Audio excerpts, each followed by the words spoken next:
ГСП онлайн. Городские новости сейчас. Ученики Ухтинского технического лицея имени Геннадия Рассохина выиграли в межрегиональном интеллектуальном марафоне. Конкурс на звание самой умной школьной команды прошел в Сыктывкаре и собрал представителей из 16 лучших образовательных учреждений не только Коми, но и Кировской и Архангельской областей. УТЛ участвовали в этом конкурсе уже 15 раз. Лучшим результатом было второе командное место. Команда этого года смогла повысить планку, взяв первые места в 4 дисциплинах из 9. Ну и, конечно, выиграв коллективный конкурс. Капитан команды признается, это было нелегко. Я думаю, именно командный тур оказался самым сложным, потому что объем заданий и их сложность были просто неописуемыми, наверное. Вот.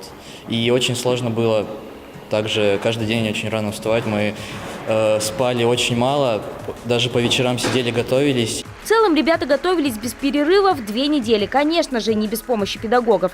Руководили этой командой 2 учителя – Галина Артеева и Светлана Алмазова. Они направили тренировки не только на знания по 9 предметам, но и на развитие коммуникативных навыков. В итоге в дебатах, темы которых были засекречены, наши ребята стали серебряными призерами.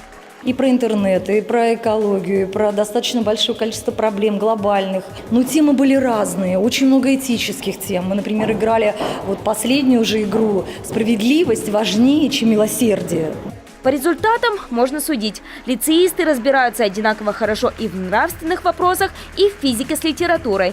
Примечательно, что на 20-м юбилейном интеллектуальном марафоне они отобрали пальму первенства у бессменных лидеров этого конкурса. Постоянные победители, ученики Сыктывкарского физмат-лицея, в командном конкурсе отстали от УТЛ на 11,5 баллов.